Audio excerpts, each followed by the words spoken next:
Бұл масқара ғой. Өзіңіз бітірген университетке сотқа беруіңіз керек. Қолдай не болды? Енді болашақтан Америкада, Европада оқып жүрген тамаша балалардың бәрін Россияға жібереміз. Таңдау үшін 207 емес, 214 университет бар екенін білдіреді.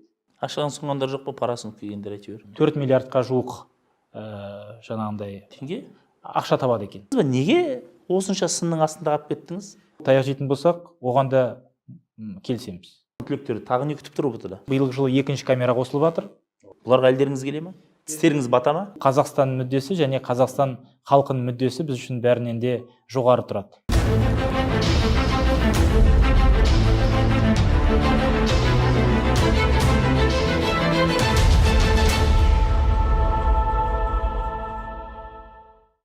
Ассалаумағалейкум, құрметті көрермен, ардақты ағайын. Нартай Аралбайұлы каналында сұхбат. Бүгін біздің спикеріміз Қазақстан Республикасының білім және ғылым министрі Асхат Аймағамбетов. Уақыт тапқаныңызға рахмет, Асхат мырза. Алдымен сауал мынадай, қарапайым сауал, саясатқа басқаға қатысы жоқ десе де, сіздің өңірлерге барғаныңызды көрдік. Өткен аптада сіз қалаларды аралайсыз, тіпті мектептердің асханасындағы бағалардың өзін бағамдап жатқаныңызды жаздыңыз. Бұдан бөлек онлайн түрде бітпейтін жиналыстар өтіп жатады министрлікте, оны да салып жатасыздар, журналистермен сұхбатқа да келіп жатасыз, үкіметке де барасыз. Біз қарапайым халық, менің көрермендермен де өтірік айтқызбас, министрлерді әсіресе үлкен шенеунік көреміз және оларды бюрократ көреміз. Уақыты жоқ, папкамен жиналыстан жиналысқа жүретін адам ретінде. Расын айтқанда, кей министрлердің қабылдауына халықтың кіре алмай жүргенін көргенде бұл пікірдің рас екеніне көзіміз жетеді.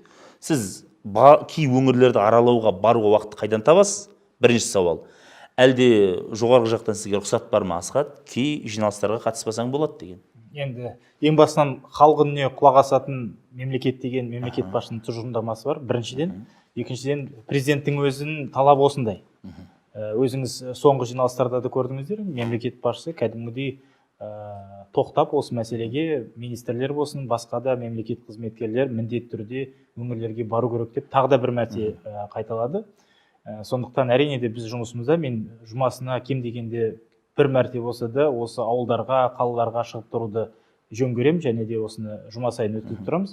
Біріншіден, екіншіден әрине де біз ресми іс-шаралардан қалмаймыз, барлық жиналыстарға қатысу ол біз үшін міндет, біздің жұмысымыздың бір бөлігі деп айтуға болады. Енді ауылдарға барғанда, қалаға барғанда біздің алдымызда тұрған мәселе жаңағындай бір өзіміз білмейтін бір сұраққа жауап алу емес.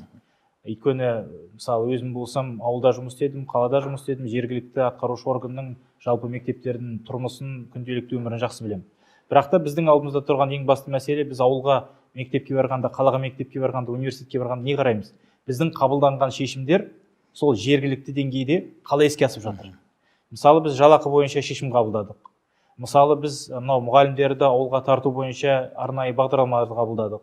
Мысалы, біз қағазбастылықтан арылту бойынша бұйрық қабылдадық. Мысалы, біз кітап қақушылар мектеп деген бағдарламаны қабылдадық. Ол қалай іске асып жатыр? Әртүрлі мектептерге барсаң, әрине де деңгейі әрқалай.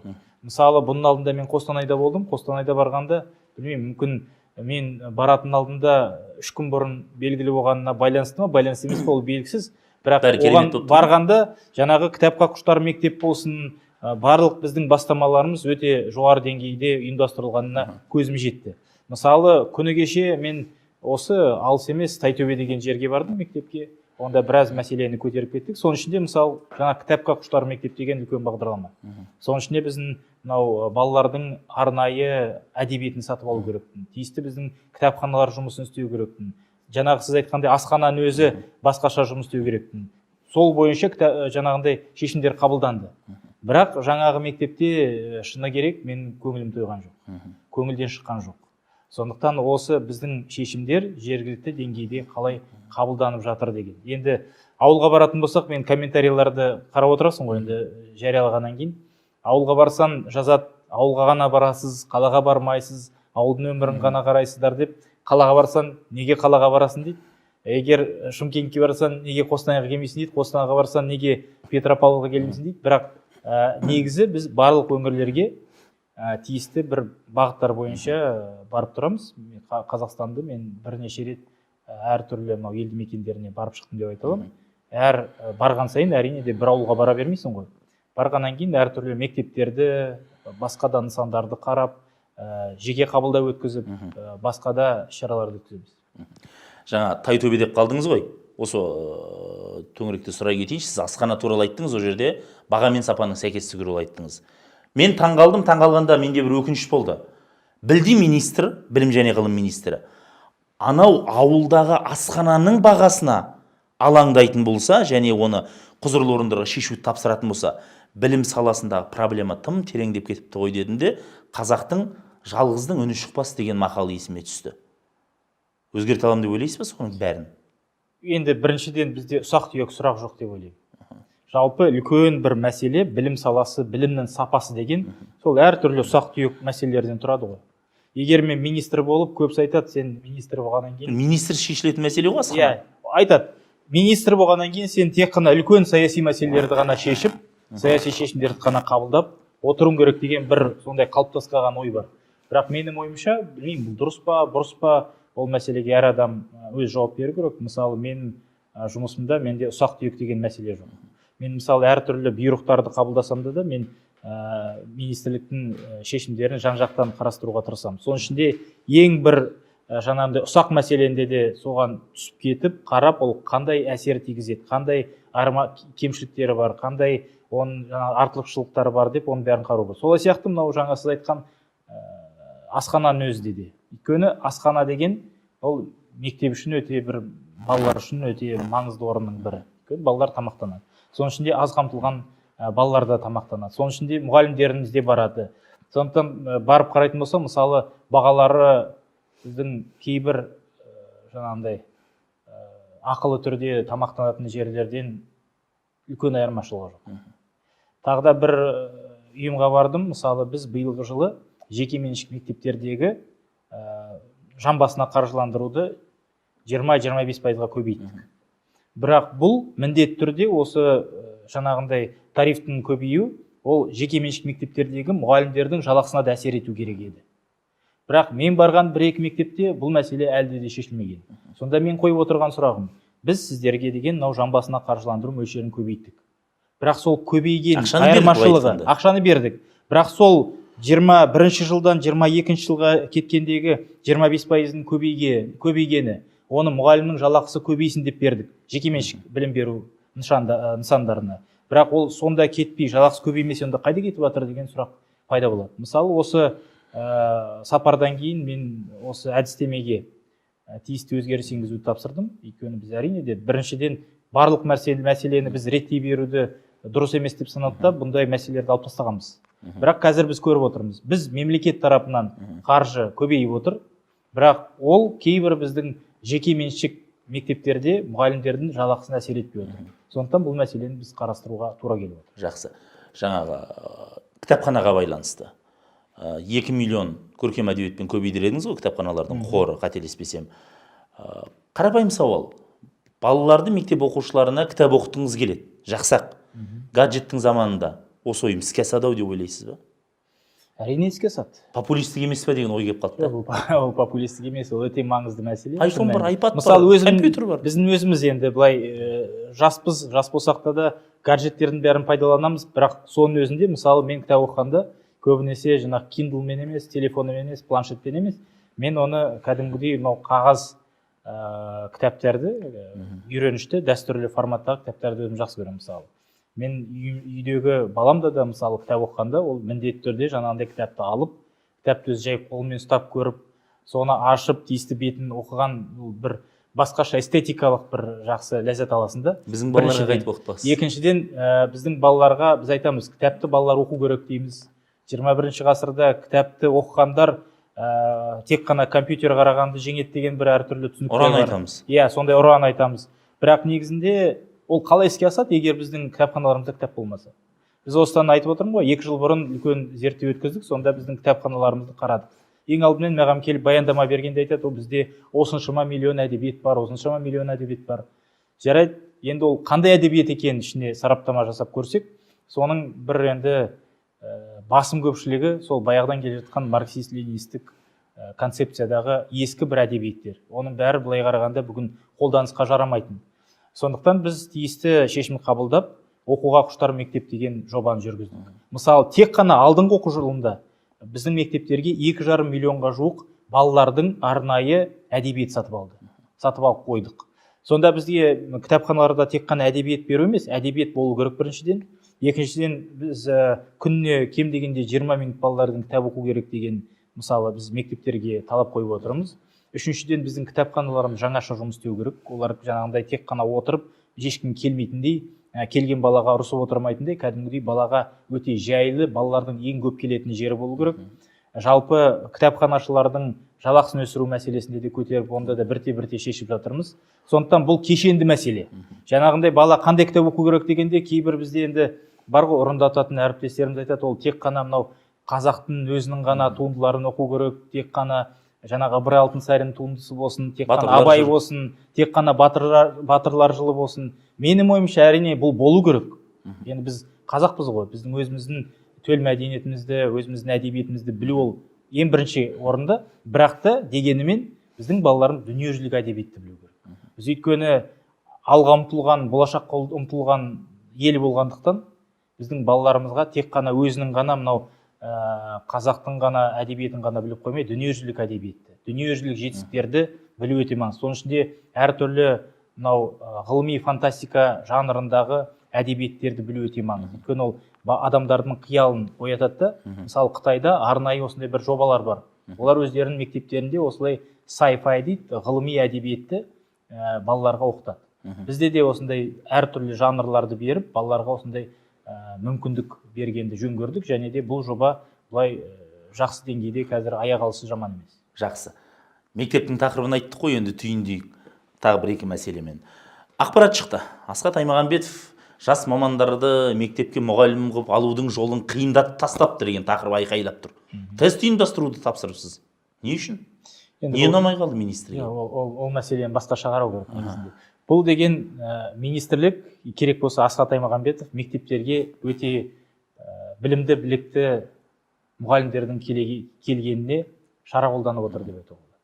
Неге? Өйткені бізде қазіргі уақытта 50-ге жуық университеттер, педагогтер дайындап жатыр. Бұның алдында 86 университет болған. Біз 36 университеттің лицензиясын қайтып алдық. Және де біз бұл мәселе неде? Мысалы, енді осы педагогикалық университетті бітірген барлық болашақ мұғалімдер тек қана дипломын алып, мектепке келіп, мені жұмысқа ал деп айта алмайды. Енді біздің қойып отырған талабымыз, дипломды алдың ба? Жарайды, рахмет, ол диплом нені білдіреді? Онда мұғалім деп жазылып тұрған жоқ. Мысалы, математика бакалавры деп жазылып тұр. Бірақ сен мектепке барып мұғалім болам десең, онда арнайы сертификаттаудан өту керек. Ол дегеніміз, егер сен 4 жыл бойы математика пәнінен білім алып, мұғалім болуға дайындалсан, онда 4 жыл аяқталғаннан кейін тиісті емтихан тапсырасың. Ол емтиханда мектептің математика бағдарламасы бойынша сұрақтар. Және де математиканы балаларға беру әдістемесі туралы сұрақтар. Егер 4 жыл бойы оқып, сен сол мектептің бағдарламасын білмесең, онда сен ертең мектепке балаларға қалай білім бересің деген мәселе ғой. Сондықтан өкінішке орай біраз жылдар бойы біздің педагогикалық білім бойынша үлкен проблемалар болды. Оны біз жасырмаймыз. Сондықтан қазір біз көп кешенді мәселелерді қабылдап жатырмыз. Бірақ бұның алдында түсіп қойған біздің талапкерлерді, бұның алдында түсіп қойған студенттерді қазіргі уақытта білімі жоқ болашақ мұғалімдер мектепке келе бермеуіне осындай бір әртүрлі арнайы механизмдер керек деп шештік. Бұл тест осы жазда диплом алатын педагогтар арналады ғой? Бұл алдыңғы жыл біз пилоттық формат өткіздік. 32 мың университеттерді бітіріп жатқан түлектер қатысты. 32 мың. Соның тек қана 50%-ға жуығана шекті балды ала алды. Сонда бұл дегеніміз біздің мектептерге сапасыз мұғалімдерге жол жоқ. Олар бүгін мектепке бара алмады дегенді білдіреді. Мана нәрсен, сол тестілеу бойынша ғой, 32 мыңына тест жүргіздіңіздер. Мен қателеспесем, сіз жазған ақпаратта сіздер белгілеген шектік балды көбісі тапсыра алмай қалды. Одан кейін сіздер тіпті шектік балды төмендетуге мәжбүр болдыңыздар. Соның өзінде ғана 46% ғана тапсырды. Бұл масқара ғой. Дабыл қағу керек. Сондықтан біз дабыл қағудамыз. Жоғары оқу орындарының бәрін не істейміз? Шетінен шыбықпен айдап жабайық па? Біз айтып отырмын ғой, 86-ның 36-сын лицензиясын бір дегенде қайтып алдық. Қалғандарының да, егер олардың сапасы жоғары болмаса, ешқандай өзгеріс болмаса, онда қайтып алуға тура келеді. Біз осы жұмысты жүргізіп жатырмыз. Айтып отырмын, біріншіден әрине де ол тез қабылдайтын шешімдер ол лицензиясын қайтып алу.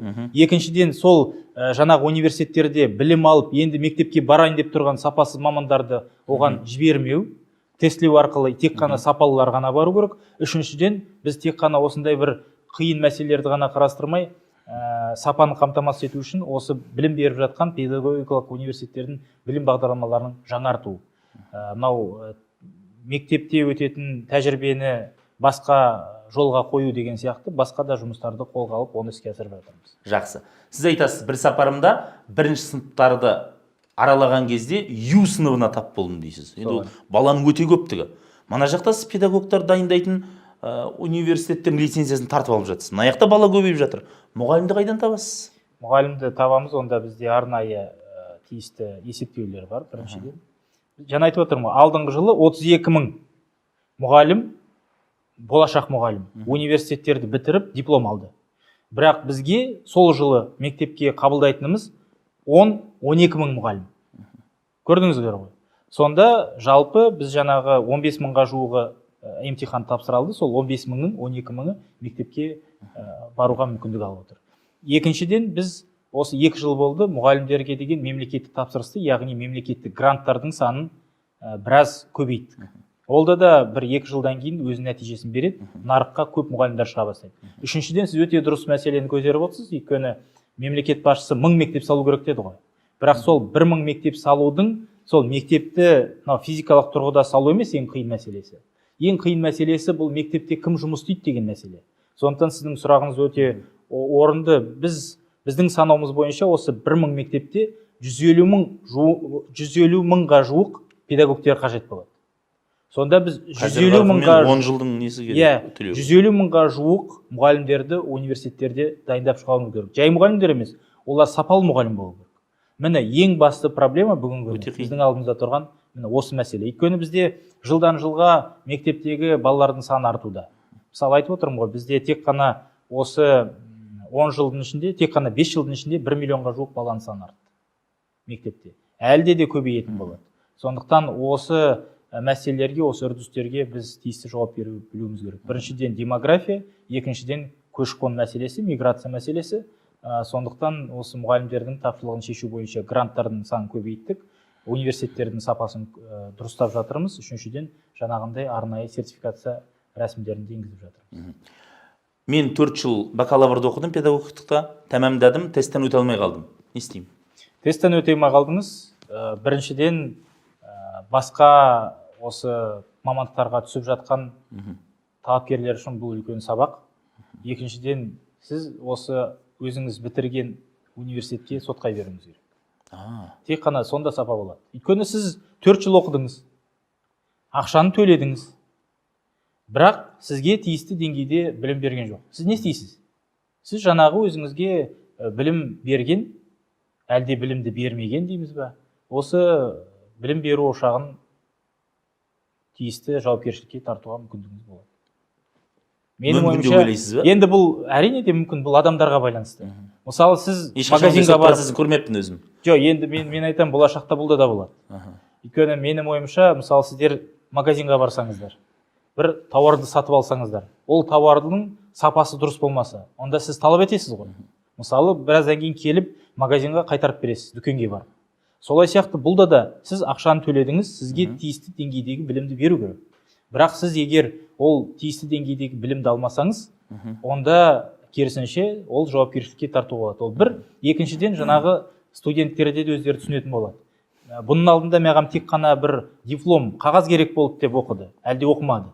Қазіргі уақытта түсінеді. Сен қалай түссенде де, қалай дипломды алып шықсанда да, ешкім сенен дипломды ғана талап етпейді. Сенен талап етілетіні ол мазмұн, ол білім.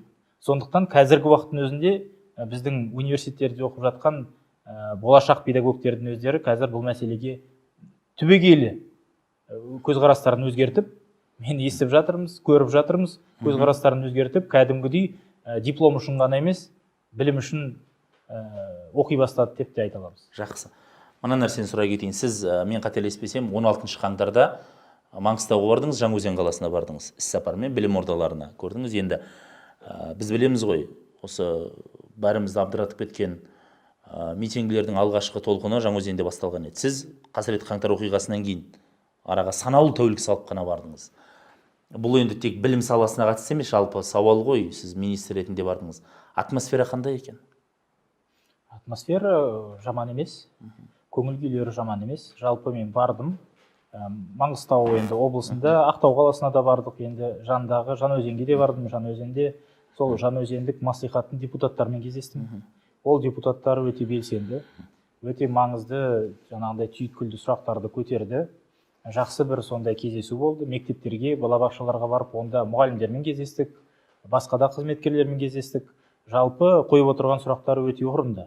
Соның ішінде кейбір мәселелер өте жаңағыдай үлкен деңгейде көтерілді. Барлық адамдардың көтерген мәселесі сол Жаңаөзенде мектеп салу мәселесі. Екіншіден сол Жаңаөзенде мысалы мынау балалардың сарайын салу мәселесі. Ондағы мектептердің жағдайын жақсарту, материал-техникалық базасын жақсарту. Осы мәселелерді мысалы ең сондай бір көп көтерілген мәселенің бірі. Одан кейін біз осында, мен енді жұмысқа қайтып келгеннен кейін, мемлекет басшысының тапсырмасы бойынша бізде осы Маңғыстау облысының кешенді жоспар дайындалды. Сол кешенді жоспарға шаралардың бірі қылып, жаңағы депутаттар көтерген, Жаңаөзеннің халқы көтерген мәселелерді де біз бірігіп кіргіздік. Соның ішінде жаңағы оқушылар сарайын салу мәселесі, мектеп салу мәселесі, және де материал-техникалық базасын жаңарту мәселесі, басқа да өте маңызды мәселелерді біз жаңағы кешенді жоспарға енгіздік. Енді оған тиісті қаржы бөлініп, бұл мәселелер шешілетін болады. Жақсы. Осы тұрғыда мына сауал. Мектептердің проблемасын айттыңыз. Бұдан бөлек балабақшаның проблемалары бар. Жылдың аяғында білесіз, өте сойқан жаңалықтар болды. Балаларды аяусыз сабап жатқандарды көрдік. Бірақ бір қызығы мұның барлығы білім басқармаларына қарайды. Мектептер мен балабақшалар білім басқармасы сол қаланың әкіміне қарайды, облыстың әкіміне қарайды. Сіздерге емес. Бізге емес. Сіздер не істей аласыздар ол жерде? Енді біздің министрліктің ең басты мәселесі, біз әрине де мынау күнделікті білім басқармаларын өзіңіз айтқандай тағайындамаймыз, директорлерді тағайындамаймыз, оларға қаржыны бөлмейміз. Жалпы білім басқармалары, директорлер, мектептер, балабақшалар, колледждер, олар тікелей әкімдіктерге қарайды. Соларға бағынады. Бірақ министрлік қалай бұл мәселелерге ықпал етеді деген сұрағыңыз өте орынды. Жалпы министрлік саясатты, білім саласындағы саясатты белгілейді, оны дайындайды. Сондықтан біз оны тек қана біздің әртүрлі бұйрықтарымыз, нормативті құқықтық актылар арқылы реттей аламыз. Соның ішінде жаңағы балабақша мәселесі. Мысалы, көбінесе жекеменшік балабақшасында болған жағдайлар. Өйткені кезінде біз былай істедік. Бізде балаларды балабақшамен қамту деңгейі өте төмен болды. Оны жылдам қысқа мерзім ішінде қамтуды көбейту үшін біз лицензия мәселесін алып тастадық. Енді жекеменшік балабақшалар лицензиядан өтпейді деп 2011 жылы шешім қабылданды. Одан кейін ол жекеменшік балабақшалар тексеруге болмайды деп шешім қабылдады. Одан кейін олардың типтік штаттарына араласпаңдар, өздері қандай штат алады, кімді алады, оған араласпаңдар деген шешім қабылданды. Жалпы сол 2011 жылдан бастап сондай саясат болып, тез-тезден олар саны көбейіп, қамтуды біз көбейтуіміз керек деген шешім болды. Енді әрине де бұлда да өте жақсы әсер етті. Қазіргі уақытта қамту 99%-ға жетті. Бірақ сапасына келетін болсақ, жаңағы енді кейбір мәселелер туындайды. Соның ішінде әрине де мысалы жаңағы балаларды сабап жатыр дейді. Ондай да фактілері бар, жаңағы өкінішке орай жекеменшік балабақшаларда. Соның ішінде мысалы былай қарап отырсақ, 25 бала бар бір топта. Оған күнделікті жұмыс істейтін тек қана бір адамды бөліп қойған.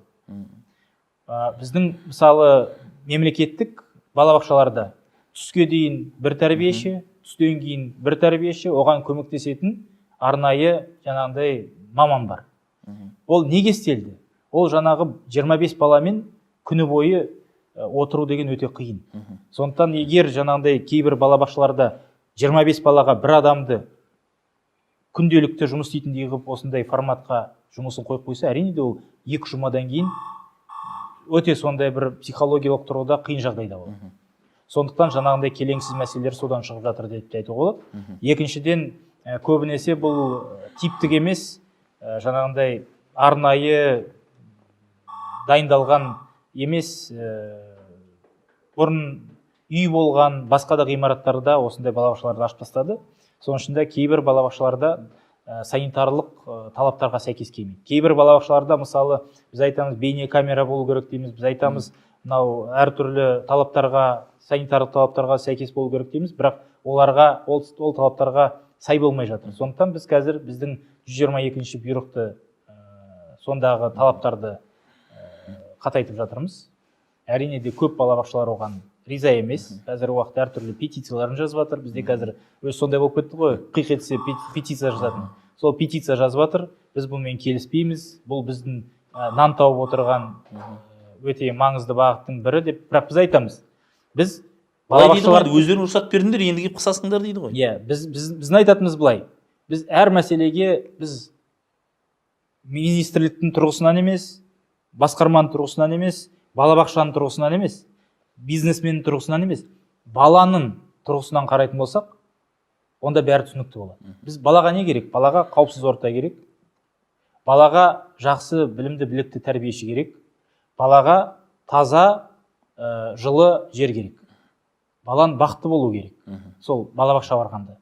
Егер соны түсініп алсақ, онда ол үшін не істеу керек деген сұраққа жауап беру оңай. Біз соны істеп жатырмыз. Олай болатын болса, бәрі соған бағыну керек.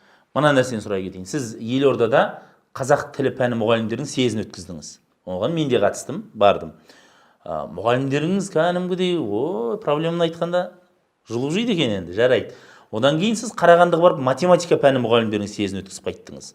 Онсыз да талай шешім қабылдап жатсаңыздар, ана съездің бәрі не керек? Съез өте маңызды өйткені біріншіден келген мамандар келіп кофе ішіп пішіне жеп кетпей ме? Жоқ, біріншіден ол келген мамандардың бір-бірімен кездесіп, сөйлесіп, шүйіркелесіп, жаңағындай ақылдасып, әртүрлі тренингтерден өткеннің өзі де өте маңызды мұғалімдер үшін. Өйткені бұл келіп жатқан жаңағы түкпір-түкпірдегі барлық біздің елді мекендеріміздегі ең мықты мұғалімдер. Олар күнде-күнде бүгін бір-бірімен кездесіп жүрген жоқ. Олар осындай бір 5 жылда, 10 жылда бір рет кездесіп тұратын жиындар, былай қараған. Сондықтан осы жиындарда кездесіп, ол тек қана бір жиын емес қой. Алдын ала келеді, әртүрлі тренингтары, семинарлары, басқосулары болады. Одан кейін ғана жаңағы пленарлық отырыс болады. Енді жаңағы қазақ тілі және әдебиет мұғалімдері жиналды, күні кеше математика пәнінің үздік мұғалімдері жиналды, осы съездерді өткіздік. Әлде де басқа пәндер бойынша да съездерді өткіземіз. Бірақ сондағы проблема көп пе? Мәселелер, әрине де ол проблема, ол деген білім беру мазмұнын жаңарту. Өзіңіз естідіңіз, бізде қазақ тілі және де қазақ әдебиетінің пән мұғалімдері көп мәселелерді көтеріп жатыр. Шын мәнінде көтеріп жатқан мәселелер дұрыс. Өйткені бағдарламаны жаңартуымыз керек. Өйткені тілдерді алатын болсақ, ішінде грамматика өте азайып кетті. Диктант жазу, жаңағындай шығарма жазу, тиісті қайталауға уақыт болуы, ол тек қана жаңағы қазақ тілі пәніне ғана қатысты емес, ағылшын тіліне қатысты да осындай проблема бар. Орыс тіліне қатысты да осындай проблема бар. Біз кезінде 2015 жылы осы бағдарламаларды бекітті ғой. Сонда 2015-те бұл бағдарламаларды бекіткенде тіл оқығанда коммуникативті подход болу керек деді. Коммуникативті, кәдімгідей, өйткені тіл деген ол адамдардың қарым-қатынас құралы. Бірақ әрине де бұл да дұрыс. Бірақ оны істеп жатқанда біз ережелерді тастап кетуімізге болмайды. Сондықтан қазіргі уақытта осы ережелер, басқа да мәселелер қайтарылу бойынша біз жұмыс жүргіземіз. Математика бойынша да дәл осындай проблема. Мысалы, 2-3 сыныпта бағдарламасы өте күрделі. Ал бірақ ол мысалы 6-7-8 өткен бағдарлама ғой. Ал бірақ сол балаларды былай қойық. Бастауыш пәннің мұғалімдері береді ғой математиканы. Сол бастауыш пәннің мұғалімдері кезінде университетте оқыған өзінде олар басқа бағдарламамен оқыған. Бүгінгі күні сол мұғалімдердің өздері жаңа бағдарламамен сабақ беруге қиынсынып жатыр. 8-9 10 сыныптарды алатын болсақ, онда университеттегі жоғары математиканың пәндері кіріп кеткен. Қайталайтын әлде жаңағындай басқа да өте маңызды тұстары қалып қойған дегендей осындай сұрақтар көтеріп жатыр. Сондықтан бұл мәселелер бойынша біз барлық пәндер бойынша білім беру бағдарламаларын жаңартамыз. Ол жұмысты бастадық. Бұл съездерде біз осы мұғалімдердің ең басты талаптарын тыңдап жатырмыз. Одан кейін іріктеп алып, сол біздің жұмыс тобына оларды қосып жатырмыз. Сондықтан бұл өткізіп жатқан жиындар осы тұрғыдан қарағанда өте қажет жиындар деп санаймын. Жақсы. Асхат Аймағамбетовтің аты аталса, жаңа ұмытылмай айтылатын бір сөз бар, ол жоғары оқу орындарының жабылуы. Сіздер жақтан жаңалық келді.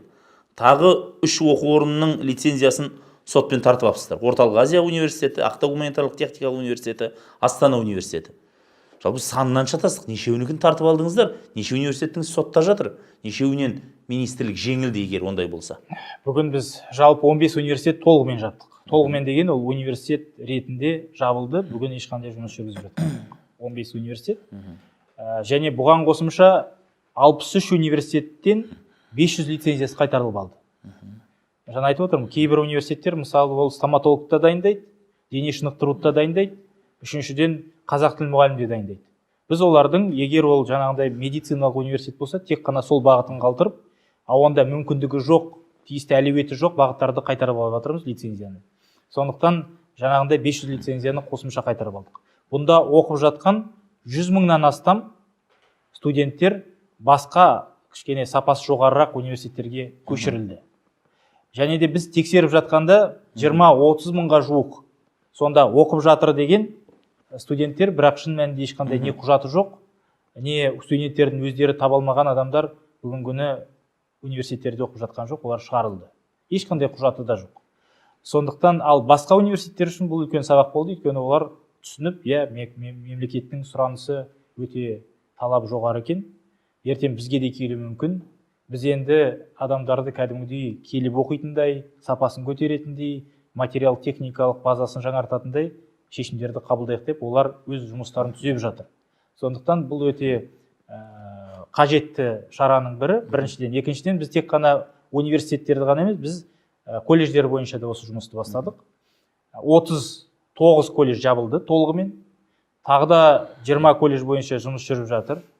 Бұған қоса 2000 лицензияны осы колледждерден қайтарып алдық. Жақсы. Колледж, университет, бұл үлкен ақшаның ортасы. Ректорлар тып-тыныш көнді ме? Енді өздеріңіз көріп жатсыздар ғой, ректорлар тып-тыныш көнбейді, өйткені біз тек қана бір университетті қарадық, ол университетте 4 миллиардқа жуық жаңағындай теңге ақша табады екен. Жылына? Жылына. Енді егер ойлап қараңыздар, егер жаңағындай 20-30 мың бала оқитын болса, егер олар күнделікті жылда төлейтін ақшасын төлеп отырса, бірақ сабақ болмаса, шығын жоқ деген сөз ғой. Шығын болмаса, онда жаңағы кіріп жатқан ақшасы ол тек қана өзінің жаңағындай басқа да мәселелеріне кететін қаражат. Егер осы қаражатты сенен тартып алып жатса, онда сен не істейсің? Әрине де ешкім қарап отырмайды. Сондықтан әртүрлі жаңағындай фейктер де бар, әртүрлі шешімдерді де қабылдағысы келеді. Не дейді олар? Тиіспе дей ме? Енді егер адамның тауып отырған бүгінгі күні кәсібін тартып алып отырсан, әрине де олар онымен келіспейді. Өйткені олар үшін бұл қалай, оны кәсіп, бизнес ретінде санайды. Жақсы. Көзқарас сондай ғой. Егер олардың айтатыны біздің бизнесті жабуға болмайды дейді. Бұл бізге бизнес. Біз айтамыз, ол бизнеспен біз келісеміз. Біз жекеменшік әлде мемлекеттік университет деп бөлмейміз, бірақ сол бизнесті адал жүргізсеңіздер, балаларға шын мәнінде білім берсеңіздер, біз сіздерді тек қана қолдаймыз дейміз. Сондықтан мәселе осында. Ақшадан сұнғандар жоқ па, парасын дегендер әйтеуір? Енді әртүрлі мәселелер болады ғой, бірақ біз заң бойынша жұмыс істейміз. Сөйлемнің соңғы сөздері болады ғой дедіңіз ғой, жарайды. Мына нәрсе, жабылған жоғары оқу орындарында мынадай жолдар оқыдым. Жабылған жоғары оқу орындары білім және ғылым министрлігінің тапсырмасы бойынша Атамекен ұлттық кәсіпкерлер палатасы жүргізетін білім беру бағдарламаларының рейтингінде үнемі төмен позициядан көрінді деп жазылған. Алдымен Атамекен ұлттық кәсіпкерлер палатасы. Олардың өзінің шаруасы шатқа аяқтап тұр. Олардың берген субсидиялар ауыл шаруашылыққа басқаға үнемі сынның астында қалады. Масқара жайттар анықталады. Сол палатаға білім және ғылым министрлігі толықтай сеніп отыр ма? Толықтай сеніп. Сіздер жасасаңыздар, сіздерден төмен болса болды, біз жабамыз деген дей ме? Негізі ол былай ғой. Біз келісіп, соның ішінде жоғарғы оқу орындарының басшыларымен бірге келісіп, бір әдістемені дайындадық. Сол әдістеме ол барлығына айқын, барлығына түсінікті. Онда кәдімгідей бір көрсеткіштері. Мысалы, жұмысқа тұру көрсеткіші, мынау білім беру бағдарламаларының жұмыс берушілермен келісу көрсеткіші, басқа да мәселелер. Сол көрсеткіштері бойынша бізде ақпараттық жүйеде ақпарат бар. Өздері университеттердің өздері толтырған.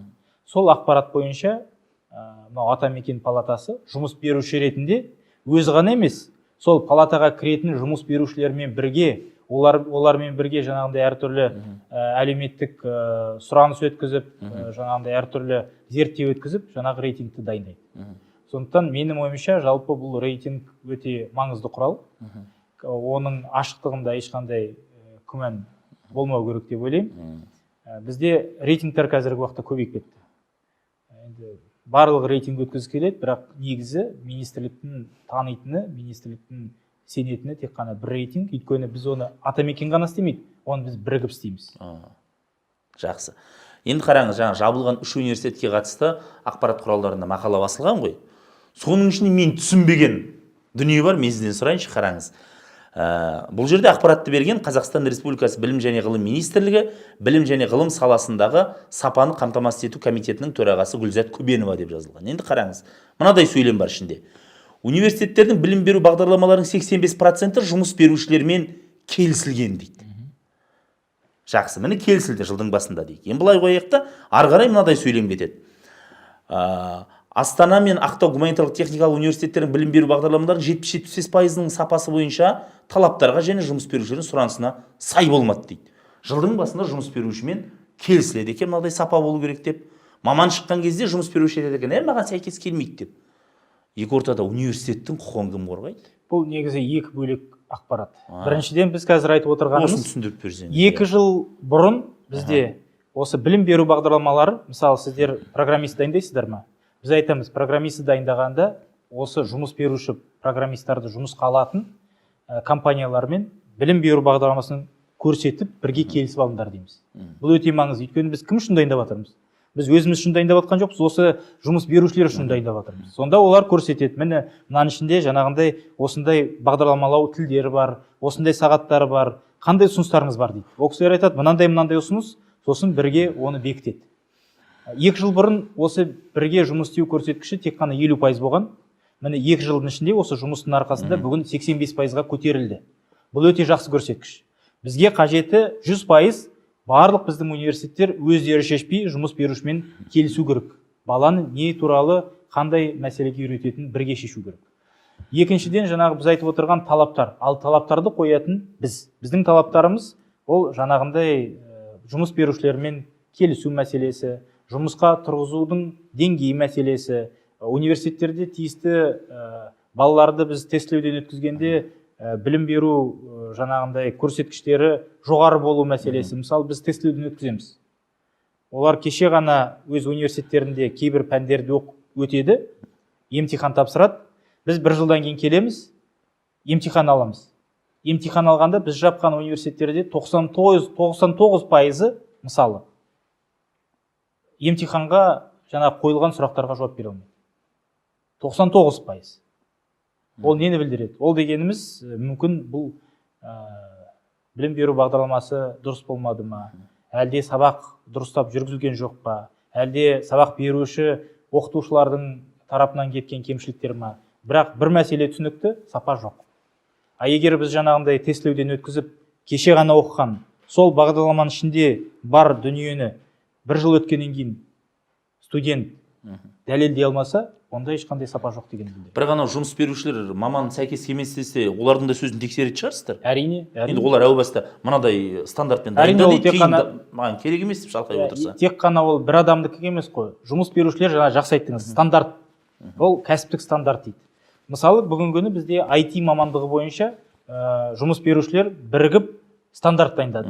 Сонда олар жазып қойды. Міне бізге программисттер дайындасаңдар, ішінде міндетті түрде C++ деген болу керек, Python деген тіл болу керек, басқа да тілдер болу керек деп олар бізге анықтап берді. Олар бәрі бірігіп анықтап бергеннен кейін біздің университеттер осы кәсіби стандартты алып, сол стандартқа бейіндеп өзінің білім беру бағдарламаларын дайындап жатыр. Бізге керегі де осы. Жұмыс берушілерге де керегі де осы. Жақсы. Енді құрметті көрермендер, көресіздер ме, көрмейсіздер ме? Терезеден қарасаңыз ары бетте Ақорда көрініп тұр. Енді сол жақты бір шолып қайтайық. Президент былай деді: біз тым көп экономист, заңгер, менеджер дайындаймыз. Қазір біз техникалық бағыттағы мамандарды көбірек дайындауға назар аударуымыз қажет дейді. Осы сөздер бұған дейін де ақпарат саласында айтылып келді, президенттің даусынан шықты. Енді сандарты сұрайыншы, қанша экономист соншалықты дайындап жатырмыз, менеджер? Көп дейтіндей. Бұл негізі президент бұл мәселені айтқанда, президент енді жай тапсырма бере салмайды ғой. Оның алдында тиісті зерттеулер болады, оның алдында тиісті талдау болады. осы талдаулар жалпы біздің нарықтың бүгінгі жағдайы, нарықта бүгін кім керек деген сұраққа жауап беретін болсақ, бүгін көбінесе техникалық мамандар қажет болды. Сондықтан, егер техникалық мамандар қажет болатын болса, онда біздің бүгінгі мемлекеттік тапсырыста да соған бейімделу керек. Сол емес пе? Президенттің айтып отқаны сол. Әрине де бүгін бізге экономистер де керек. Ешкім оны жоққа шығарып отқан жоқ. Заңгерлер де керек. Басқа да мамандар керек. Бірақ бүгінгі күні біздің айтып отырғанымыз 60%-дайы нарықта осы техникалық мамандарды талап етіп отыр. Сондықтан, мысалы, біз биылғы жылы мемлекеттік тапсырысты, яғни мемлекеттік гранттарды бөлгенде, оның 40%-ын басқа мамандықтарға, ал 60%-ын осы нақты техникалық мамандықтарға беретін боламыз. Президент айтқан болса, бұған дейін демек, бұл нарыққа кім керегі дұрыс зерттелмей келді десек болады ғой? Дұрыс зерттелмей керек, дұрыс зерттелмеді деп айтуға болмайды, өйткені жалпы нарықтың сұранысында да ауытқып отырады. Бұның алдында, мысалы, көбінесе бір мамандар керек болатын болса, қазіргі уақытта біздің экономикамыздың жалпы құрылым өзгеруде. Сондықтан бұл мүмкін 5 жылдан кейін біз мүмкін айтатын шығармыз, бізге медициналық мамандар керек деп. Сондықтан бұны біз қай уақытта болсында да нарықтың сұранысын қарап отырмыз. Өйткені нарықтың сұранысы экономиканың дамуына байланысты ол да өзгеріп отырады. Ол бір қатып қалған мәселе емес. Нарыққа кім керек екенін неше жыл алдын болжайсыздар? Бізде бүгінгі күні 5 жылға болжау бар, 3 жылға болжау бар және 1 жылға болжау бар. Үшеуі де бірге жасалынады. Соның ішінде бұны еңбекке қамту тиісті бізде министрлік бар ғой. Осы министрлік бар, атамекен палатасы бар, басқа да мемлекеттік органдар бар. Олардың бәрінің тиісті методикасы бар, әдістемесі. Сол әдістеме бойынша жыл сайын осындай үлкен зерттеуді жүргізеді. Сол зерттеудің нәтижесін біз қарап отырамыз. Сол нәтижеге сәйкес бізде жылда біраз өзгерістер болып отырады. Мысалы, бұның алдында біз қарадық. Орыс тілі пәнін мұғалімдер жетпейді дедік. Қанша жетпейтінін анықтадық. Сәйкесінше біз гранттардың санын көбейттік. Бұның алдында біз қарадық. Дене шынықтыру пәнінің мұғалімдері бізде нарықта өте көп. Оның гранттарын азайту керек дедік. Оны азайттық. Одан кейін қарадық. Математика пәні бойынша бізде мұғалімдер, мысалы, келесі 4 жылдан кейін олар нарыққа шыққанда жетпейтін болады. Оған бізде 6000 адам керек екен. Сол 6000-ға біз гранттың көлемін көбейттік. Сол сияқты бізде жыл сайын осы зерттеу өткізіліп отырады. Сол зерттеуге сәйкес бұл жұмыс жүргізіледі. Жақсы. Енді мына маңызды сауалды қояйық. Президент сол жиында былай деді: болашақ бағдарламасын қайта бағдарлаймыз. Жастарымызды оқуға, мүмкін бірінші кезекте Ресейдің танымал техникалық жоғары оқу орындарына жіберерміз деді. Бұл сөз әлеуметтік желіде жалпы қоғамда үлкен талқылауға түсті. Көпшілік үрпиісіп қалды. Не болды? Енді болашақтан Америкада, Европада оқып жүрген тамаша балалардың бәрін Россияға жібереміз бе деп? Сіз түсіндіріп беріңізші. Енді бұл өте жақсы сұрақ. Біріншіден, бүгінгі күні жалпы болашақ бағдарламасы бойынша қалай университеттер таңдалады? Бізде арнайы критерийлер бар. Сол критерийлер бойынша бүгінгі күні 207 университет 27 мемлекеттен іріктеліп, таңдалып, сол тізімге кіргізілді. 207. Бірақ ол 207, мысалы, сіз болашаққа құжатыңды тапсырсаңыз, міндетті түрде сен мына университетке бар деп айтпайды. Сол 207 университеттің ішінде жеке адамның өзі таңдап алады. Енді қазіргі уақытта президенттің берген тапсырмасы бойынша біз қосымша оған 7 университетті жаңағы тізімге кіргіздік. Бұл жаңағы Ресейдегі ең үздік университеттердің бірі. Соның үшін жаңағы атақты Физтех университеті, атақты Бауман университеті, атақты МИФИ университеті, басқа да университеттер сол тізімге кірді. Бұл енді осы тізімде енді балалардың таңдауы үшін 207 емес, 214 университет бар екенін білдіреді. Бірақ соның ішінде болған MIT болсын, Гарвард болсын, Оксфорд болсын, Йель болсын, Стэнфорд болсын, басқа да Сорбонна болсын, олар сонда сақталып қалды. Яғни оған қосымша жаңағы университеттер кіргізілді. Сонда адамдар үшін жеке, мысалы, сіз баратын болсаңыз, басқа біреу баратын болса, ол енді 207-тен таңдамайды, ол 214-тен таңдайды. Яғни таңдау мүмкіндігі кеңейді, біріншіден. Екіншіден, бізде енді барлығында ағылшын тілі соншама жетік деп айта алмаймыз ғой. Бірақ орыс тілі бойынша бізде жағдай ағылшынға қарағанда тәуірірек. Мысалы, бізде ауылда тұрған біздің азаматтар болсын. Сонда да Америкада оқыған жақсы ғой. Енді ол өзінің таңдауы. Егер ол өзі сондай шешім қабылдап, жоқ, қалай болса да мен жаңағы Оксфордқа әлде Гарвардқа, Бостонға барам десе, таңдау сенікі. Ал бірақ жоқ, мен бүгін ағылшын тілімді жаңағы 7 балында IELTS бойынша 6,5-ға дейін жеткізе алмадым. Қазір мен техникалық мамандық бойынша міне мынау мұнайшы болып Губкинға барам десен, онда таңдау бар. Сол жерге барып, білім алып, осы жаққа қайтып келуге болады. Сондықтан бұл тек қана жаңа мүмкіндіктер пайда болды деген. Міндеттеу емес Ресейге. Ешқандай міндеттеу жоқ. Жақсы. Жаңа қосылып жатқан университеттер бар ғой Ресейден. Иә. Солар әлемдік жоғары оқу орындарының деңгейінде өте төмен, сапасыз деген сындар бар. Оған не айтасыз? Енді оны бізде қазіргі уақытта эксперттер көп болып кетті ғой. Бәрі эксперт. Иә, бәрі эксперт. Сондықтан бұнда да сондай бір сыни тұрғыдан қабылдау керек. Бізде өйткені жаңағы көз жеткіздіңіздер ғой. Көршілес мемлекетімізде университеттер көп. Соның ішінде өте үздік университеттер де бар. Жаңағындай сапасы соншама жоғары емес дейтін де университеттер бар. Бірақ біз бүгін тізімге қосып отырған университеттер шын мәнінде сол халықаралық рейтингтардың өздерінде жақсы орын алып тұрған университеттердің бірі. Егер біз бакалавриатты алатын болсақ, бакалавриат деңгейде фундаменталды білімді жаңағы университеттер жақсы деңгейде береді. Одан біз ұтылмаймыз. Жақсы. Енді Ресейдің университеттерін жаңағы болашаққа қосу деген мәселеден бөлек біздің елімізде әлемдегі үздік университеттердің филиалдары ашылмақшы. Кімдерді әкелесіздер? Енді бұл жерде біздің саясатымыз келесідей. Біріншіден, ол тек қана бір мемлекеттің университеті емес. Әртүрлі мемлекеттердің үздік университеттерінің филиалдары Қазақстанда ашылу мәселесі. Мысалы, бұның алдында біз жұмысты бастап кеттік. Бізде Алматыда Деманфорд Лестер деген британиялық университет ашылды, университеттің филиалы ашылды. Олар өз қалтасының қаражатын бөліп, бізге инвестиция жасап, тиісті филиалды ашты. Қазіргі уақытта біздің Қазақстан азаматтары соған барып білім алып жатыр. Және біздің ойымызша, бұл тек қана Қазақстан азаматтары үшін ғана емес.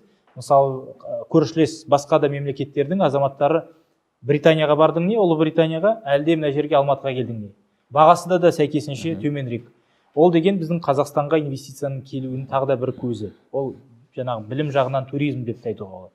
Екінші жағынан біз қазіргі уақытта тағы да Британияның тағы да бір университетін осы елордамызда ашайын деп дайындық жұмыстарын жүргізіп жатырмыз. Үшіншіден, жаңағы Ресей жағын қарайтын болсақ, онда жаңағындай тағы да бірнеше университет бар. Соның ішінде жаңағы МИФИ бар, соның ішінде жаңағы Бауман университеті бар.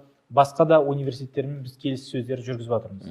Бір мәселені түсіну керек. Ешкім бүгін біздің есігімізді қағып, мысалы ресейлік университеттерді алатын болсақ, кезекте тұрған жоқ. Біз Қазақстанға келгіміз келеді, тезірек бізге осындай мүмкіндік беріңіздер деген. Біз ондай осымен 2,5 жыл осы қызметте жұмыс істеп жатырмыз. Бірде-бір осындай ұсынысты мен естіген жоқпын. Сондықтан ешкім осыған құлшынып отырған жаңағы көршілес мемлекеттің университеттерін көріп отырған жоқпыз, бірақ қазір біз олармен тиісті келіссөздер жүргізіп жатырмыз. Бұған қоса американдық университеттерде де университеттің филиалы ашылайын деп жатыр Қазақстанда. Бұған қоса бізде қазір Индиядағы бір IT саласы бойынша университет өзінің осы қызығушылығын білдіріп жатыр. Бұған қоса Сингапур мемлекетінің бір өте үздік университет өзінің осындай қызығушылығын білдіріп келіссөздерді бастап жатырмыз. Яғни біз тек қана британдық емес, Ұлыбританиянікі емес, тек қана ресейдікін емес, тек қана Американікі емес, басқа да дүние жүзіндегі үздік университеттердің филиалдарын ашуға барлығына бірдей мүмкіндік беріп жатырмыз. Бір, екіншіден, бұл университеттер біріншіден Қазақстанның азаматтарына ешқайда шықпай білім алуға мүмкіндік береді. Екіншіден, біздің университеттердің, өзіміздің қазақстандық университеттердің бәсекелестігін артатын болады. Үшіншіден, әрине де бұл жаңа білімнің трансферті.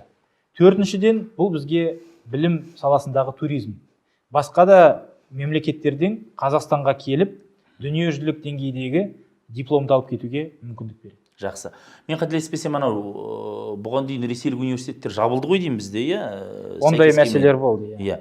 Мына мәселені қараңыз. Егер бізге бұлар келді дейік, жаңа Сингапурыңыз бар, Америкаңыз бар, ойбай, жаңа Ұлыбритания бәрін әкеліп қойдыңыз. Министрліктің Қазақстандық жоғары оқу орындарына әлі келеді лицензиясын тартып алуға. Мыналар халықаралық деңгейде. Бұларға әлдеріңіз келе ме? Тістеріңіз бата ма? Жоқ, ол былай ғой. Біз тәжірибені қарауымыз керек. Біз бұның алдында 2 жыл бұрын ресейліктер сапасы бұл жаптыңыздар болған. Иә, жаңа 15 университеттің ішінде біз лицензиясын қайтарып алған басқа мемлекеттердің университеттерінің лицензиясы да бар. Оны қосымша айтатын болсақ, онда 15 емес, одан көп болады. Сондықтан біздің тәжірибеміз қарайтын болсақ, біз осындай егер сапасы төмен екенін білетін болсақ, оған көзіміз жететін болса, біз онда шетелдік жаңағы университеттердің де филиалын, жаңағы филиалдардың лицензиясын қайтып алуға барлық мүмкіндіктер бар. Өйткені олар ашылғанда тиісті қаулымен ашылады. Ашылғанда олар біздің лицензиялық талаптарға сай болу керек, білім беру сапасы жоғары болу керек. Егер білім беру сапасы жоғары болмаса, онда барлық құзыреттілік мемлекетте бар, қолымызда бар, сондықтан тиісті шара қолдануға болады. Жақсы. Енді осы оқу орындарын әкелем деген мәселеге қатысты. Жаңа Америка деп қалдыңыз ғой өзіңіз. Аризона университеті келеді. Оған қатысты сіздің басыңыз дауға қалды. Олар жаңағы түрлі түсті тумен жүретін, дәстүрлі емес, қалай дейміз, дәстүрлі емес. Енді ЛГБТ дейді ғой, жақсы. Соларға қатысты бар, солын дәртпейді екен деп сіздің басыңыз дауға қалды. Аймағамбетов соны әкелейін деп жатыр деді. Екіншіден, Асхат Аймағамбетов Қазақстанға ресейлік университеттерді әкелейін деп жатыр, және басыңыз дауға қалды. Білесіз, бізде бәрі қоғамның қандай пікірде екенін, өзіміздің тарап солай айыптады сізді, Ресей тарап сізді керісінше ұлтшыл деп айыптады, біреулер Американың мүддесін жақтаушы деп айыптады. Сіз өзіңіз түсіне алдыңыз ба? Неге осынша сынның астында қалып кеттіңіз? Бұрын қатты бәріне керісінше сүйікті министр едіңіз. Соңғы кезде осындай әңгіме көп. Неге? Мұнан бәріне агентсіз ба? Ең бастысы енді әрине де бір мәселені түсіну керек, фейктер қаптап кетті. Әртүрлі фейктер. Енді жаңа өзіңіз айттыңыз ғой, бір жағынан ресейлікі дейді, бір жағынан ұлтшыл дейді, бір жағынан Британияның мүддесін қорғайды дейді, бір жағынан Американы дейді, өзі бір жағынан Түркияны дейді. Енді оқи берсең, әрине де мен әрқашанда таңғаламын. Бірақ негізінен бізде тек қана бір мүдде, бір мемлекеттің мүддесі, бұл Қазақстан мүддесі және Қазақстан халқының мүддесі біз үшін бәрінен де жоғары тұрады. Біздің ойлайтынымыз тек қана біздің Қазақстанның білім беру сапасы, біздің Қазақстанның азаматтарының әл-ауқаты және де біздің еліміздің мүддесі. Егер біздің еліміздің мүддесі үшін мысалы британиялық университеттің филиалын ашу керек болса, онда ашамыз. Егер Ресейдікін ашатын болсақ, Ресейдікін де ашамыз. Американы ашатын болсақ, Американыкін де ашамыз. Өйткені бізде прагматикалық мәселе болу керек қой. Бұл саясат. Саяжай керек болса жейміз дейсіз. Саяжай керек болса жейміз. Өйткені бұны қазір түсінбесе, 5 жылдан кейін, 3 жылдан кейін түсінеді. Бірақ әрине де біз оны уақытылы түсіндіріп айтуымыз керек. Өзімізде де кейбір мәселе өзімізге де байланысты. Біз тиісті мүмкін деңгейде бұл түсіндіру жұмысында да қолға алмаған шығармыз. Ал бірақ негізінде біз үшін ең бастысы халқымыздың мүддесі. Сол мүдде үшін егер әртүрлі фейктер пайда болып таяқ жейтін болсақ, оған да келісеміз. Жақсы. Қараңыз, болашақ туралы айтқан кезде президент мынандай сөз айтып кетті ғой. Жаңа батыстың оқу орнының дипломының болуы жоғары білім көрсеткіші еместігін атап өтті, және бірақ онда өзіндік айрықша білім бар екенін түсіну керек. Одан бөлек мен батыстық білімді дәріптемес едім. Онда да өз проблемалары бар, және біз батыс университеттері де диплом шығаратын кеңселерге айналып жатқанын білеміз. Ақшаны төле де біраз уақыттан кейін дипломды ала бер. Кейбір жастарымыз мұны пайдаланып жүр деді. Расында солай ма? Енді оны біздің түсінікпен айтқанда ол Еуропа ғой. Оны тек қана Еуропа емес, бұл жалпы шетелдегі университеттердің мәселесі ғой. Біз ойлаймыз ғой, тек қана мынау білім беру сапасы дегенде оқып келіп жатыр ғой, керемет. Біз айтамыз, осы біздің университеттерді айтқанда тек қана Қазақстанда бар проблема деп ойлаймыз. Негізі білім беру сапасына қатысты проблемалар тек қана Қазақстан үшін ғана маңызды мәселе емес. Ол қай мемлекетті алсаңда да барлық мемлекеттерде осындай жоғары сапалы университеттер бар, және де сапасы сын көтермейтін университеттер де жеткілікті. Сондықтан әрине де осы тұрғыдан қарайтын болсақ, біз дәл осы мәселелерге өзіміз назарымызды аударуымыз керек. Сондықтан мысалы, болашақ бағдарламасы бойынша біз әлемдегі, мысалы сол Еуропадағы болсын, Америкадағы болсын, басқа да мемлекеттер болсын, қай университет болсын соған түс деп айтпаймыз ғой. Біз не дейміз? Біз айтамыз, мысалы дүниежүзілік рейтингтағы үздік 200 әлде 250-ші орынға дейінгі университеттерге түс дейміз. Неге? Өйткені басқа университеттерге түссе сапа болмай қалады деп ойлап, сондықтан біз оны шектеп отырмыз. Тек қана топ 250 университет, соны ғана біз аламыз. Тек қана сол университет бойынша, болашақ бойынша балалар оқуға түседі. Ал бірақ ақылы негізде түсем десе, олар әрине дүние жүзіндегі қай университет болсын өздері шешім қабылдап түсе береді. Жақсы. Президент жаңа болашақ бағдарламасында бір жағынан реформалау деген сөз ғой, енді айтты.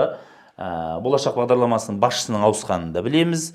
Бұдан басқа қандай жаңалық болады тағы? Жақсы, 207 универді 214-ке апарып қойдық. Бұдан басқа тағы жаңалық күтеміз бе? Бұдан басқа Менде бір ұсыныс бар енді министр ретінде. Сізге айтайыншы, ана отработка дегенді алып тастасақ болмай ма? Болмайды. Өйткені неге аз болмайды? айтайық жылым болмаса. Өйткені Оқығымыз келеді, бірақ енді. ол өзде де отработканың әртүрлі мерзімі бар. Кейбір жерлерде 5 жыл, егер өңірлерге баратын болсаңыздар 3 жыл, егер ауылдағы мектепке баратын болсаңыздар 2 жылға дейін жаңағы өтеу мерзімі бар. Ауылдық газетке барсақ 2 жыл бізге. Мысалы, ауылға барсаңыздар, ауылға барып жұмыс істеу керек, ауылды көтеру керек, ауылды көтеріп жаңағыдай жұмыс істейтін болсаңыздар, онда мүмкіндік бар. Ол бірінші. Екіншіден, техникалық мамандықтарға бұл жерде де біз басымдық береміз. Мысалы, биылғы жылы бізде 555 грант бөлінеді осы болашақ бағдарламасы бойынша. Соның 60% техникалық мамандықтарға арнайы нысаналы гранттар болады. Сондықтан жастарға да айтатыным, осы техникалық мамандықтарға қазірдің өзінде дайындалып, сол мамандықтар бойынша биылғы жылы болашақ бойынша гранттардың саны көп болады. Және де техникалық мамандықтар бойынша түсетіндердің бұның алдында барлығына бізде тілдік құзыреттілігі бойынша талаптар бірдей болатын. Біз қазір биылғы жылдан бастап осы техникалық мамандықтарды қолдау үшін оларға біз ағылшын тілі бойынша талаптарды сәл азайтып жатырмыз. Мысалы, IELTS бойынша 5-5,5 деп қазір жобалап отырмыз. Яғни осы 5-5,5-ды алса, біз оған енді ағылшын әрі қарай жетілдіру үшін курстан өтуге мүмкіндік береміз. Қазақстанда және де шетелге барып курстан өтіп, осы жеңілдік бізде техникалық мамандықтарға балалардың көбірек келуіне мүмкіндік береді деп ойлаймыз. Сондықтан осындайда жеңілдіктерді біз қарастырып отырмыз. Жақсы. 2022 жылдың 24 қаңтарынан бастап Қазақстан бойынша барлық білім беру ұйымдары офлайн форматқа өтті. Мектебі бар, жоғары оқу орны бар, колледжі бар. Сіздің әріптестеріңіз мұны қалай қабылдады? Енді жалпы онлайн форматқа біздің көп әріптестерімізде, студенттерде де, оқушыларда да біраз үйреніп қалды деп айтуымыз керек, шындықты. Енді сәл үйде, жыл жерде. Сәл өзгертпегенде, біраз бір 2-3 ай өтіп, одан кейін ғана осы шешімді қабылданғанда, кім білет, мүмкін ешкім шыққысы келмей қалатын да мүмкін уақыт болатын еді. Өйткені біз көріп отырмыз. Біз студенттердің өздерін қазіргі уақытта офлайн форматқа, дәстүрлі форматқа шық дегенде, әрең дегенде шығып жатыр. Өйткені өздерін ауылдарында, ата-анасының жанында, достарының жандарында оқып жатып, жаңағындай оқып жатқандай болып деп айтайық. Болып, ертең дипломын алатындай мүмкіндік болса, одан кім бас тартады? Ол түгілі студенттерді былай қойып, біздің әріптестеріміздің өздері біраз соған бейімделіп қалды. Үйінде отырып, сабаққа шыққысы келмейді. Кейбір әріптестеріміз сабақты WhatsApp арқылы өткізгісі келетінде де сондайда да мәселелер болды. Біз тексеріс жүргізіп оны анықтадық. Бірақ біз бір мәселені түсінуіміз керек. Бізге не керек? Бізге керек сапа. Сапа керек болатын болса, бүгінгі күні бізде цифрлық біліммен қашықтан оқитын форматпен біз бүгінгі күні шынын айтуымыз керек, ондай сапаны бере алмаймыз. Олай болатын болса, бізге кәдімгідей дәстүрлі форматта оқу керек. Ол сапа бойынша. Бірақ мектеп деген, университет деген ол тек қана сапа емес. Ол оған қоса тек қана білім мәселесі емес, оған қоса әлеуметтену мәселесі, бір-бірімен қарым-қатынасы, жаңағындай басқа да мәселелер, ол да адам үшін, әр адам үшін өте маңызды. Сондықтан әрине де біздің студенттердің, оқытушылардың дәстүрлі форматта оқуы, әлде жұмыс істеуі біз үшін өте қажет.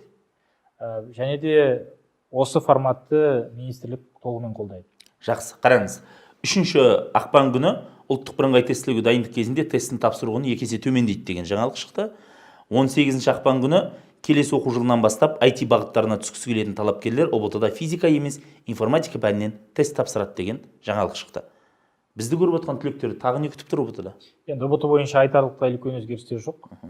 Жалпы форматты алдыңғы жылы біз бірінші рет цифрлық форматқа көшірдік.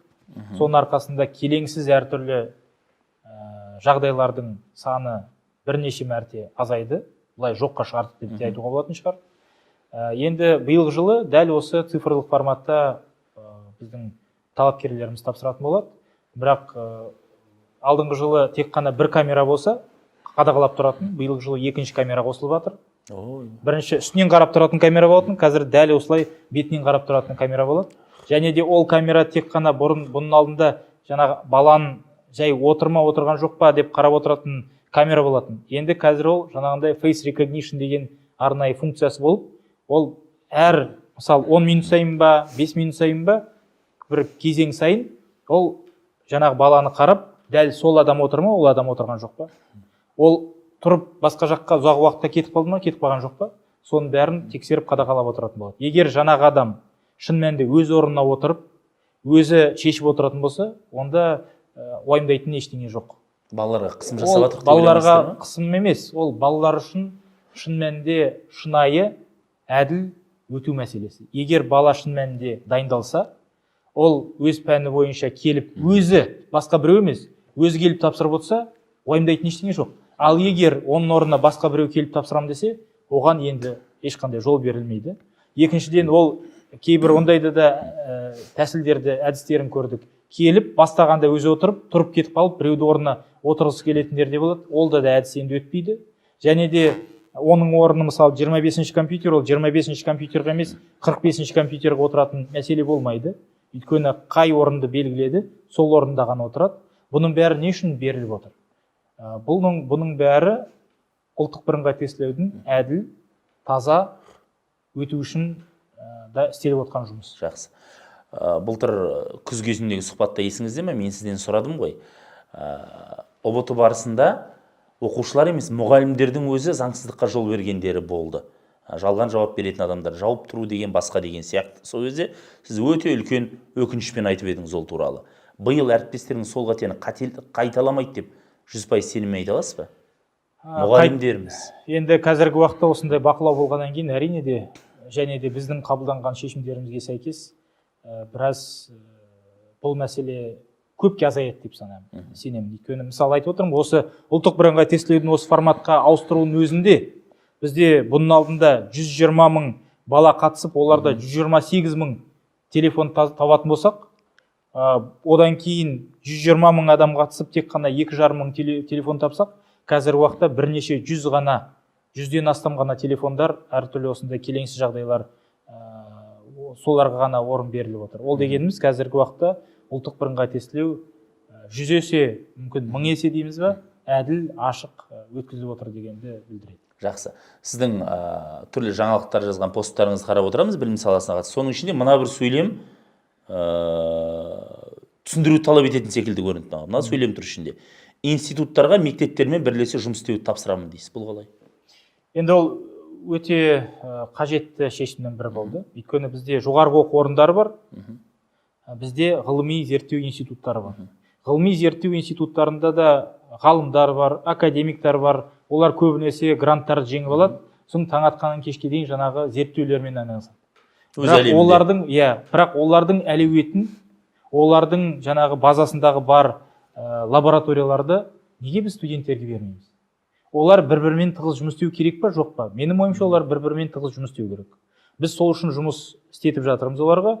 Енді мысалы біз қабылданған шешім негізінде, енді мынау ғылыми зерттеу институтта жұмыс істейтін ғалымдар, академиктар міндетті түрде біздің университеттерге барып, өзінің біліммен бөлісетін болады, яғни дәріс оқитын болады. Екіншіден, мынау бізде ғылыми зерттеу институтының ғалымдары, мынау біздің университеттердің базасында бар лабораторияларға қол жеткізіп, онда жұмыс істеуге мүмкіндік алатын болады. Екіншіден, мынау ғылыми зерттеу институттардың базасында бар, бізде жақсы лаборатория бар, ұлттық мынау биотехнология орталығы бар, басқа ондай лаборатория біздің университеттерде жоқ. Бірақ яғни университеттіңде де оқытушылары болсын, студенттері болсын, сол лабораториялары барып жұмыс істеуге болады. Төртіншіден, бізде жаңағы жоғарғы оқу орындарының базаларында бізде PhD бар, докторанттарды дайындайтын арнайы бағдарламалар, және де диссертациялық кеңестер бар. Бүгін ол диссертациялық кеңестер көбінесе тек қана жоғарғы оқу орындарының мұғалімдерімен ғана құрастырылған. Енді осы диссертациялық кеңестер біріктіріліп жасайтын болады. Сонда мынау ғылыми зерттеу институттарға болашақ ғалымдарды дайындауға да бұл өзінің септігін тигізеді. Басқа да мәселелерді айта беруге болады. Бірақ бұл дегеніміз ең бастысы осы ғылым мен білімнің интеграциясы. Ол бір-бірімен тығыз жұмыс істеу керек, күнделікті.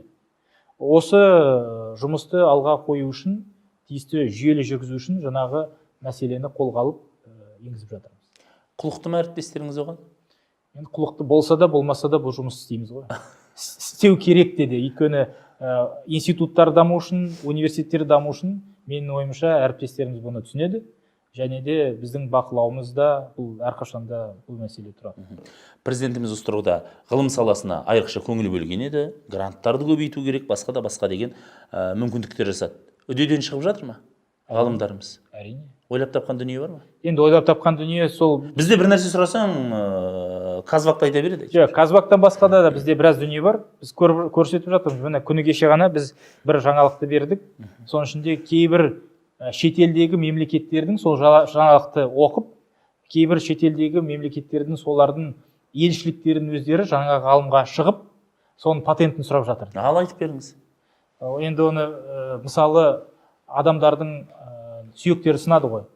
Сол сүйектері сынғанда соны тезірек қалпына келтіру бойынша арнайы бір формула, бір затты ойлап тапқан. Ол бүгінгі клиникалық зерттеулер басталайын деп жатыр. Жалпы өзіміздің өткізген зерттеулерге қарайтын болсақ, өте жақсы бүгінгі көрсеткіштерге көзіміз жетіп отыр. Өте сондай перспективті бастаманың бірі. Сол сияқты басқа да бағыттарда біздің бір үлкен проблемамыздың бірі, бізде бар нәрсені жақсы деңгейде көрсетеміз. Сол анау вакцина деп айттыңыз ғой. Сол вакцинаның алдында жаңағы институт ондаған вакцина дайындап шығарған.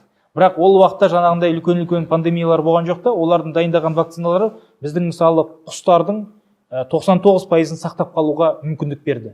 Бірақ оны ешкім естіген жоқ. Құс тұмауы деген бар. Сол құс тұмауын, яғни біздің құстардың басын сақтап қалу үшін сол институт басқа мемлекеттердің вакциналарымен салыстырғанда 10 есе арзан вакцинаны беріп, соның арқасында жаңа құстарымызды сақтап қалдық, тауықтарымызды, басқа құстарды сақтап қалдық. Бізде нодулярлы дерматит деген ауру бар мысалы малдарда. Соның алдын алу бойынша біздің ғалымдарымыз 6 айдың ішінде вакцина ойлап тапты. Оны салдырып, жаңағы вакцина дайындағанның алдында біз жаңағы малдарында да басын сақтап қалдық. Бірақ оны көп адам біле бермейді. Неге? Өйткені ол әр адам үшін өзінің жеке мүддесі үшін маңызды еместі. Оны жаңағы біздің ветеринарлар біледі, оны біздің ауыл шаруашылық министрлігі біледі, мүмкін фермерлер біледі. Бірақ қоғам жаңағындай үлкен деңгейде біле бермейді. Ал вакцина болса ол әр адам денсаулығына маңызды болғаннан кейін оны біледі. Гриппқа қарсы кәдімгідей біз енді жыл сайын грипппен ауырады ғой. Гриппқа қарсы вакцина дайындады. Оны кәдімгідей дүниежүзілік денсаулық сақтау ұйымы оны тіркеуден өткізді. Бұлда да біздің ғалымдарымыздың жеңісі, бірақ оны ешкім біле бермейді. Сол сияқты біздің білсін де осындай сұхбаттар жасаймыз. Сол сияқты біздің басқа да ғылымымыздың басқа да салаларында осындай кәдімгідей ауыз толтырып, мақтанып, үлкен мақтанышпен айтатын жаңалықтар жетерлік. Біз енді осы соңғы кездерде олар бойынша арнайы пресс-релиз жасап, арнайы сондай видеолар түсіріп, оны таратып, тиісті ақпараттық сүйемелдеу жұмысында да бастап кеттік. Бұл да маңызды деп ойлаймын, өйткені біз халыққа бұл ғалымдарымыздың жұмысын жеткізуіміз керек. Ол бір. Екіншіден бізде бүгінгі күні ақсап тұрған мәселенің бірі ол коммерцияландыру. Ғалым енді ол ғалым ғой, ол бизнесмен емес. Монетизация. Монетизация. Ол дайындап береді, көп нәрсені шығарады. Біріншіден осы мәселе туралы біздің бизнестің ақпаратты білу мәселесі.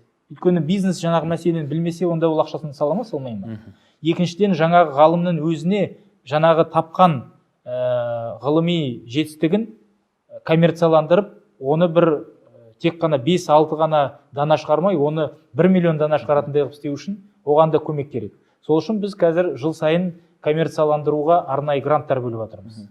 Сонда біз айтамыз, бизнесмен табу керек, бизнесмен екеуін біріктіріп, жаңағы бизнесмен айтады, мынау ой өте керемет екен, маркетингтік зерттеуін жүргізеді, өте жақсы, біздің нарықта бұл керек болатын болса, ақшасын құйып, біз мемлекет тарапымыздан өзіміздің ақшамызды құйып, жаңағындай бүгінгі күні біздің нарыққа шығып жатқан, бізде бүгінгі күні 400-ден астам ғалымдарымыз осы өздерінің ойларын коммерцияландырып, қазіргі уақытта өздерінің патенттерінің арқасында ай сайын жаңағы сатылымдардың бірнеше пайызын кәдімгідей күнделікті жалақы сияқты алып отыр.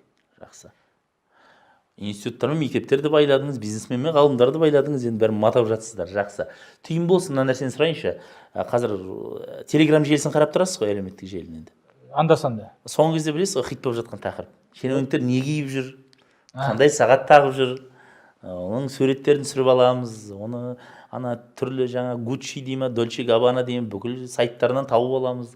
Соған қарасақ біздің шенеуніктер өте жақсы тұратын сияқты, жақсы киім киетін секілді, жақсы сағат тағатын сияқты. Өзіңіз көрдіңіз әлеуметтік желіден. Сіз брендке қалайсыз? Мен әртүрлі жаңағындай атауларға, әлде жоғары жаңағындай бір белгілі брендтерге соншама қалай еді, соны жақсы көремін деп айта алмаймын. Өйткені бір жағынан ол деген біз түсінуіміз керек қой. Бренд деген жаңағындай бір люкстық брендтер деген не?